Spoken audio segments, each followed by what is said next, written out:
রাধে রাধে বন্ধুরা, তোমরা সবাই কেমন আছো? আশা করি অনেক ভালো আছো। আমরাও অনেক ভালো আছি। তো আজকে আমি যাব হচ্ছে মেলাতে।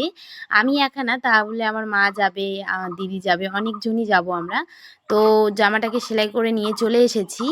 তো আসার পর আমরা রেডি সেডি হয়ে মেলাতে পৌঁছেও গেছি। দেখতে পাচ্ছ আমরা পৌঁছে গেছি। তো পৌঁছে যাওয়ার পর আমার ভাগ্নির হচ্ছে মানসা ছিল, তো সেটাকেই সুস্থে গিয়েছিলাম। তো আমাদের মানসা ঠিকঠাকভাবে হয়ে গেছে। তারপরে আমরা হচ্ছে মন্দিরে মন্দিরে প্রণাম করছি। দেখতে পাচ্ছ আমার ভাগ্নিও কেমনভাবে প্রণাম করছে, কত সুন্দরভাবে।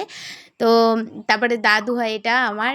তো দাদুকেও আমরা হচ্ছে ক্যামেরাবন্দি করে নিলাম। সবাইকে বলছি একটু হাই করে দাও। তো হাই করে দিল। আর দাদু কি যেন বললো সাইড থেকে, আর আমার হাসি পেয়ে গেল। তো হাসাহাসি করার পর মেলাতে তারপর ফাইনালি আমরা ঢুকে পড়েছি মেলার ভেতরে। তো আমি বলছি রাধারানী একটু হাই করে দে।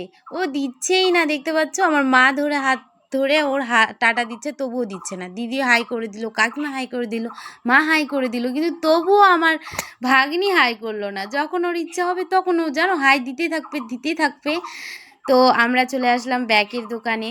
তো ব্যাগের দোকানে আমরা ব্যাগ নিইনি, তবুও দেখালাম তোমাদেরকে, অনেক সুন্দর সুন্দর 100 টাকায় পাওয়া যাচ্ছে। তো আমরা নেইনি। তো কাকিমা বুনু ওদেরকে দেখতে পেলে, তো ওদেরকেও আমরা ক্যামেরাবন্দি করে নিলাম। তারপর ঘুগনির দোকানে চলে আসলাম ঘুগনি খেতে। তারপরে ঘুগনি খাচ্ছি, দেখতে পাচ্ছ ঘুগনি খাচ্ছি, খুব সুন্দর টেস্ট ছিল ঘুগনিটা। তারপর ঘুগনি খাওয়ার পরেই আমরা নিয়েছিলাম একটা আলুর চপ। তো আলুর চপটাও এত সুন্দর খেতে হয়েছিল।